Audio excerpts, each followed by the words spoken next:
For me, that 50K, first of all, bought me, like, didn't just result in me getting a job. It got me a job in the marriage front. I think being a dad is the best title you can have. Yeah. It's an honor, it's a Alhamdulillah. privilege. Assalamu alaykum, bro. How's it going? Walaikum assalam wa rahmatullah, Futhallah. I'm doing great, Habibi. Kif halak? Wallahi, alhamdulillah, just drinking some coffee. Wait, so I see something written on that cup. What's that about? Oh, Hamad, I just became a father. MashAllah, Alif Alhamdulillah. Mubarak, Allah barik congratulations, feek. Allah man. barik Long feek, man. time coming, MashAllah. I felt like you guys were waiting for a while. I mean, during the pregnancy. 9 months, yeah, It it's felt, a long time. SubhanAllah, man. Oh, But I'm so mashallah. happy for you, MashAllah. Yani, Bro, I'm so happy.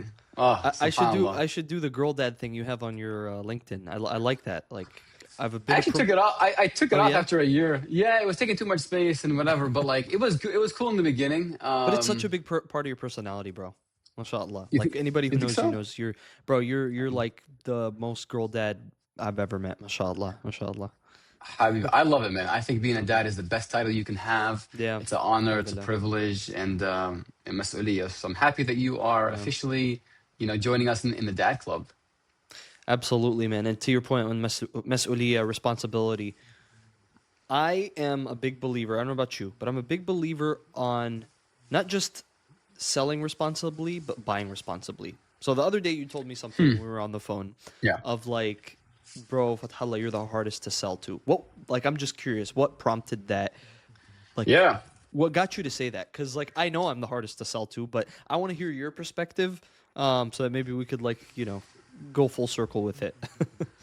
For sure. Well, this is the topic of this conversation today, which is like, who you're selling to, and like the Fathallah is actually the hardest person to sell to, in my opinion. It's because I haven't really seen you pull the trigger on stuff and buy stuff. Even like, for example, I know you were looking at coaching for a while, Yeah. and I know you were talking to different people and different programs. Yeah. And a lot of times you'd come back at the end, you're like, I made a decision. I'm like, oh, great. What did you do? And you're like, I decided it's not for me. And I'm just like, okay, like I know all these people. I know they add a lot of value, but I just wasn't clear on, okay, how are you making your decision? Like what makes it Yeah. so hard to sell to you, Fathallah? What's important? And that's what prompted us to chat about it live one time on a call. And we're like, you know what? Let's have an episode about why you're the hardest person to sell to. So, Yeah. give us the scoop, man. So first and foremost, bismillah, like I think one thing's really important to understand, which is that I am a big believer in investing money where I think it's going to have a crazy good ROI, right? Like, Yeah. when we think about it as humans, right? We buy for 3 reasons. We buy to save time, save money, and there's like also that last piece, which is like an emotional attachment, feel better / look good / live better, whatever it is. So it's those 3 things. And then companies, on the other hand, they buy in a similar light. They buy to make more money, save money, or reduce risk. So when you kind of bring those 2 together, personally, I've always, anytime I buy something, it's really like in those 3 buckets. Like when I buy something like a nice shirt, nice sweater, whatever it is, like a water bottle that's like huge, I'll buy it because like it's adding an immense value. Like some people always tell me, people always like make fun of the fact that I drive really far from my barber. I haven't gone to the barber in some time, becoming a father and whatnot, so I'll be going soon, inshallah. But like I literally drive an hour there, an hour back, and I do get a good deal too. But people are like, why do you, dude, that's like 2 hours and all this stuff. But it was like, what you don't understand is those 2 hours catch up on calls that I'm behind on with family and friends. It's early morning. I drive there by myself. It's like, I drive through this really nice path, trees, scenery, all these things. And I get a phenomenal haircut, in my opinion. Alhamdulillah, and that people always say it because they're like, oh, where do you get your haircut? I tell them, oh, I drive to Maryland from Virginia. And they're like, dude, Maryland. yeah, well, it's just an hour. But anyways, it's like, okay, but I look good at the end of it. I feel good.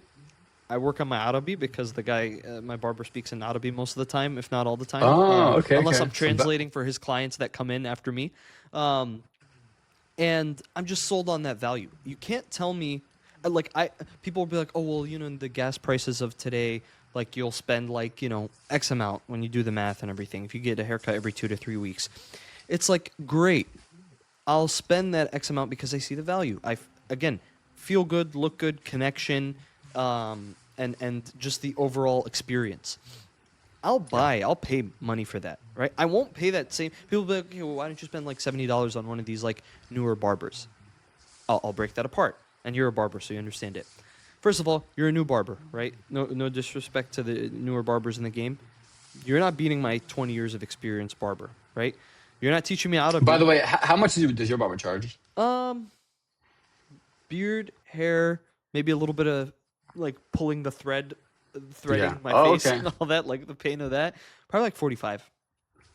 Wow, that's not bad at all. So it's almost okay. It's a good like $25 cheaper than these guys that are nearby and more experience.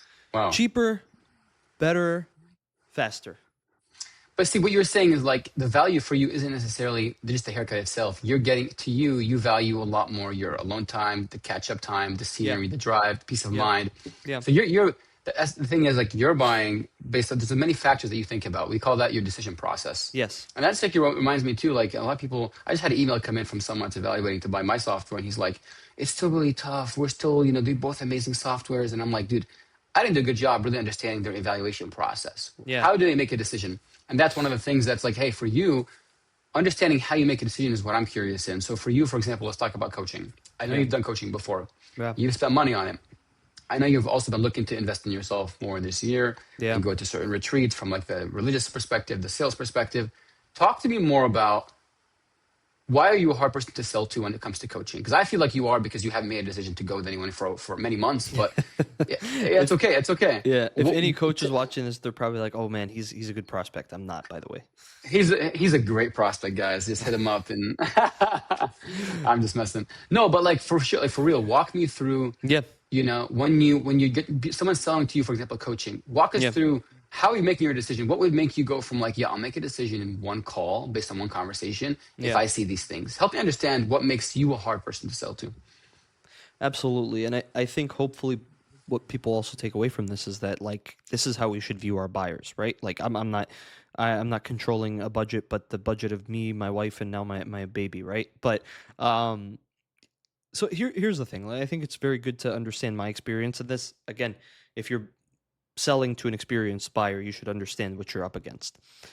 Personally, I have, alhamdulillah, like in the past, like in my career, I've spent a lot of money on investment in myself. So let's talk about college, right?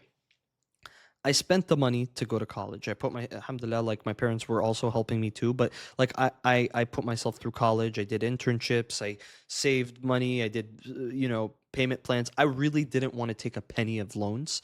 So it was like, okay, what do I have to do to make that happen? So let's say my education, because I, did the community college route and then transferred to a university, cost me like 50-ish K minus like the indirect costs. For me, that 50K, first of all, bought me, like, didn't just result in me getting a job. It got me a job in the marriage front. Like, people when they want to, marry their daughters off, right? Like, they're like, hey, we want to make sure you're secure and stable and you have a backing, right?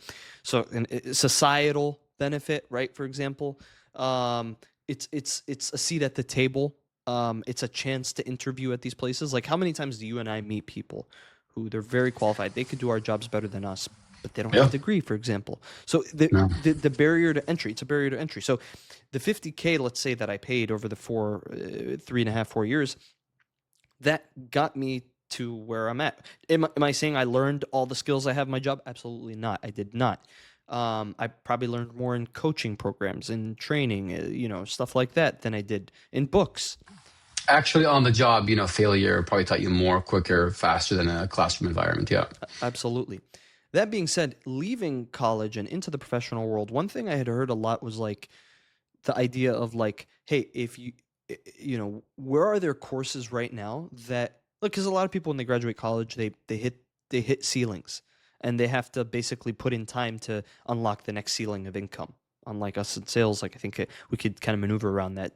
But anyways, so I had heard this thing that Alex Hermosi once said that like if there's got to be a course out there that you could take on to spend 5, 10, 20K, whatever it is that you can, double your income or whatever. So that's what I started to look for. I started to look for things where it's like, where are there coaching, learning, personal development opportunities that I can like quick ROI, not quick in the sense of like get rich quick, but in the sense of like, this is going to put me at it's going to raise my ceiling.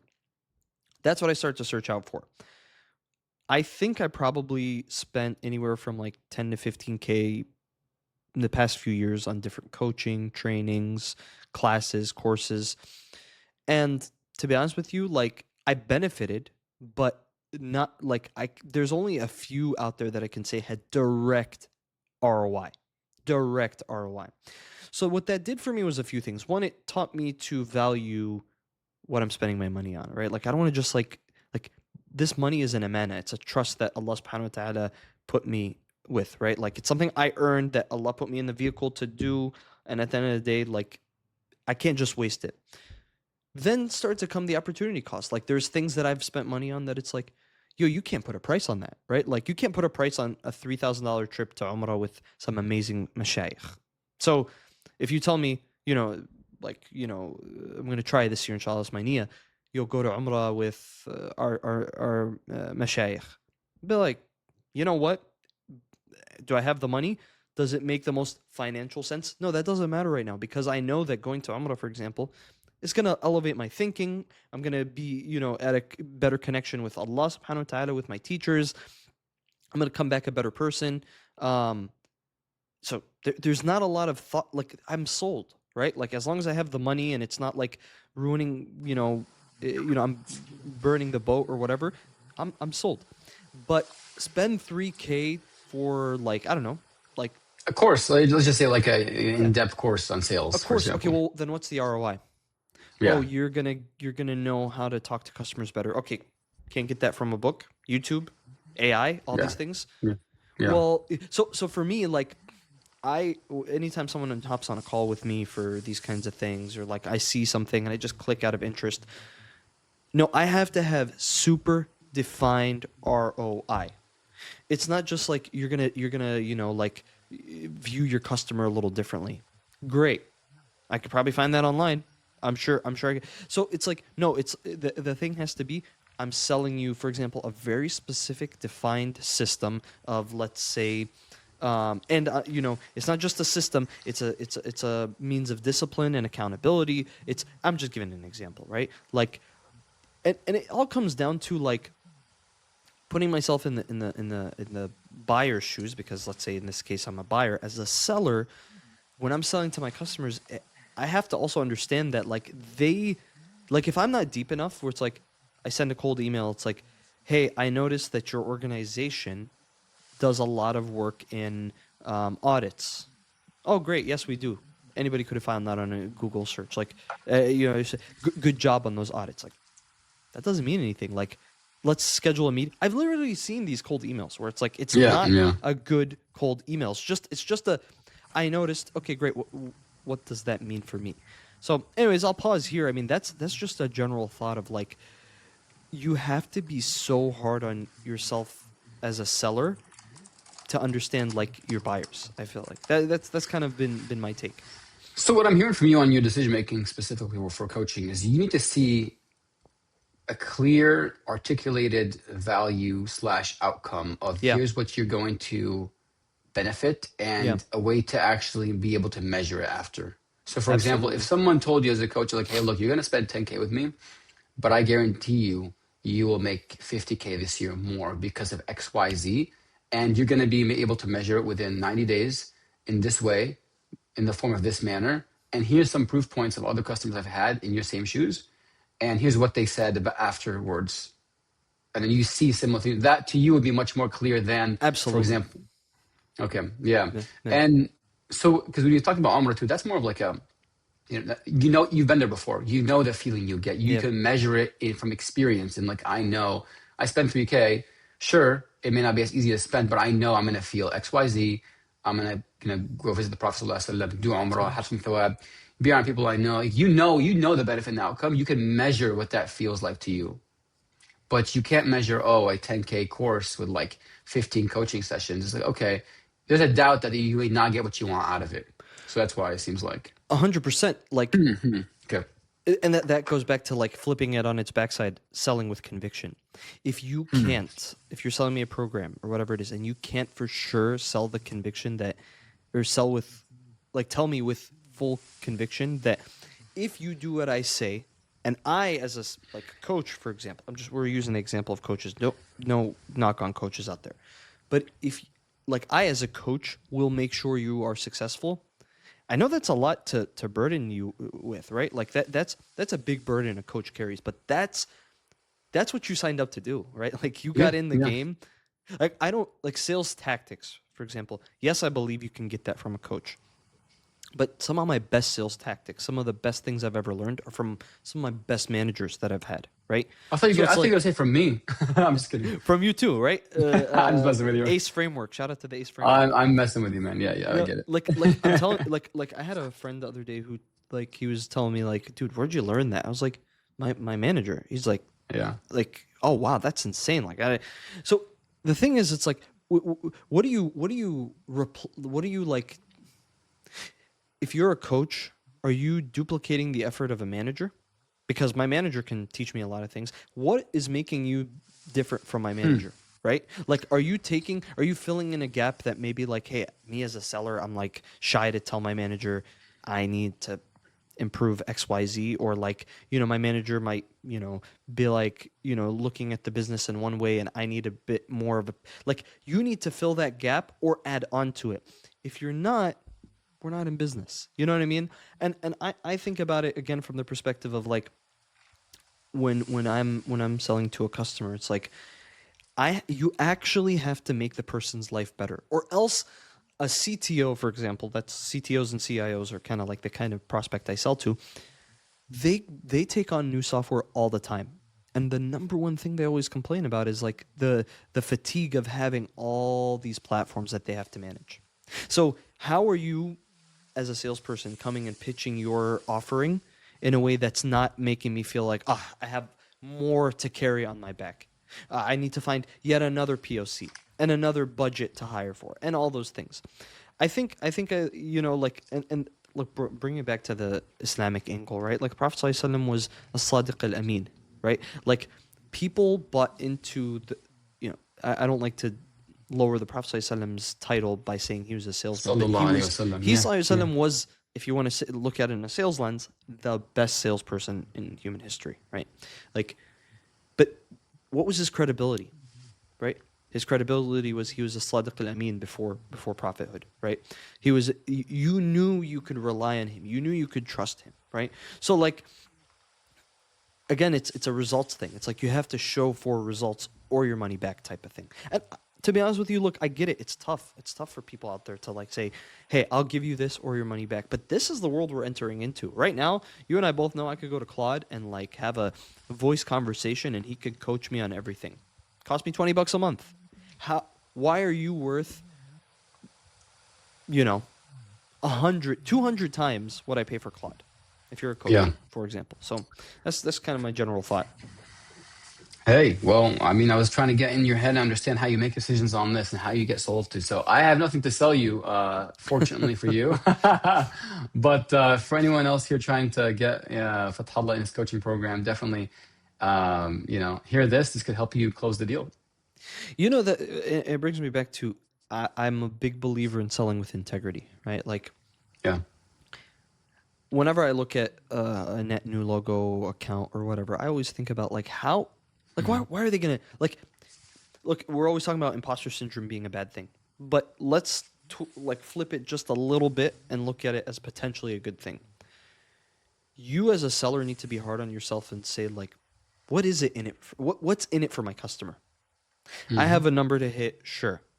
But like, why would they even buy? Like, you almost kind of have to take yourself down this valley of despair of like convincing yourself, right? And I'm not saying like spend hours and hours on one customer, but I'm saying like do the basic research of figuring out like why they need me. Again, I'm gonna bring it back to like an SDR sent me an email about like prospecting a manager that they're interested in working for. And in the coaching experience, I'm not a coach, but in the back and forth of just giving advice and all these things, it's like, all right, well, no, you need to be able to like, don't just tell the hiring manager, hey, I noticed you're hiring, and I'm good. I have some experience with their software. Great, there's hundreds of dudes who could do that. Why are you going to do it better? How are you going to do it better? What are your guarantees? I mean, no one can guarantee anything, obviously, right? Like you might, yeah. Go ahead. Go ahead. So what I'm hearing from you is like clear articulation of the value. That's really like that's pretty much what you're saying from both scenarios. Would you agree? Yeah, absolutely. So clear articulation of the value. Here's what you're gonna get. Here's exactly what I'm gonna give you. And again, there's proof points that you have. It's like Yeah, sometimes case studies. There's showing me the product, but also like don't forget it's you are dealing with humans. So I think a big portion of this is like the human element. I know we were talking about this today earlier this morning when we were chatting before this podcast recording. It was like AI is replacing a lot, but it's not replacing the human element, in my opinion. The world is changing. You can go online, make an order for a big chunk, 50K for a big purchase that you know and confident on, and just make it. But a lot of times buyers are coming in, they're seeing these prices. Most software companies specifically, they'll have like, hey, call us for like enterprise pricing. Is that going away? I think not anytime soon, especially if you're selling complex solutions that involve multiple stakeholders, longer evaluation. They're going to talk to a human. And I think one thing that stands out is the human element. One thing that my former manager actually, and I consider him my sales coach too, Alex Kremer, shout out, he was on the podcast with us. He always talks about before you hop on a call, ask yourself, how do you want to make the person on the other end feel? Because that's a thing that's a human connection. Do you want them to feel heard? Do you want them to feel like you understood them, like you feel their pain, whatever it may be, right? Once you have that in your head and you understand, you do proper discovery on what's driving them, what their challenges are, it becomes a lot easier to sell because people buy with emotion first and they justify it with logic. You heard that before, Fathallah? 100%, 100%. I always think back to one of my sales coaches, Salman, Deen. Shout out Salman. We had him on the show. Also, yes, he's also on.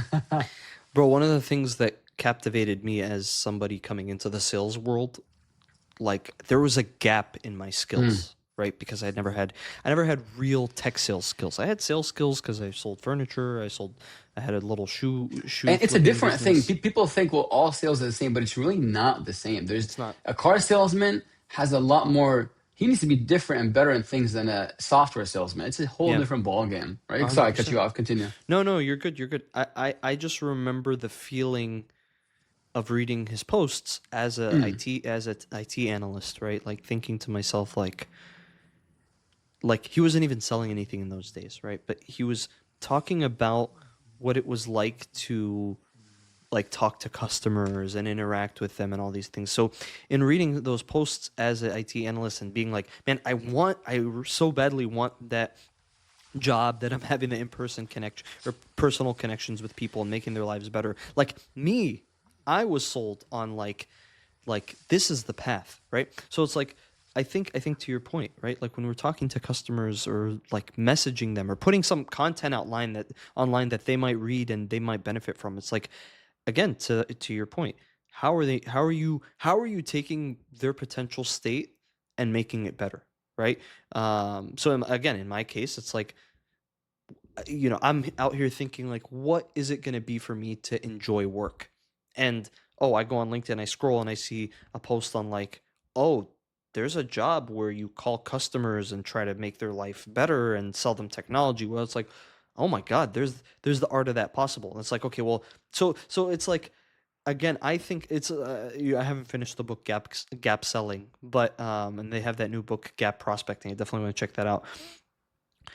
I think you're either filling a gap for someone or a void, right? Almost like a therapist or a friend or whatever would, or adding on to an already great uh, situation they might have. I think that's how you get somebody like me, right, to buy something. Dude, this is good. This is the gold mine of how to sell to Fathallah. I mean, this year I'm expecting two people to listen to this podcast and sell you something based off of that. So let's summarize here. I know we're going to, as we wrap up the episode today, let's wrap up. So, number one, I'm hearing from you, getting a really good understanding of the pain that you have today, the current state. And then understanding number two, what that desired future state is and how big that gap is. And but also, why you want to make that change. Why are you motivated? Is it an emotional thing? Are you buying because you have a pain that's just it's annoying? Someone's nagging at you because you have to solve this, you have to buy this, or you just feel a sense of like insecurity because you can't achieve it, or because you have a certain goal that it hurts you and you want to get it, so you'll do anything to get that goal achieved.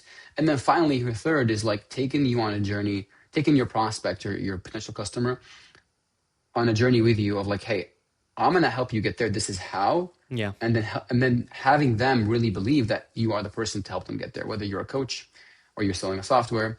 That conviction, there's a lot of things that go into it. It's not just three things, obviously, but to simplify it, it is those one, two, three that we just chatted about. Would you say that's a good summary? 100%. Because the future, in my opinion, AE, account executive salesperson, is not just the person who set it and forget it, who sells and just leaves.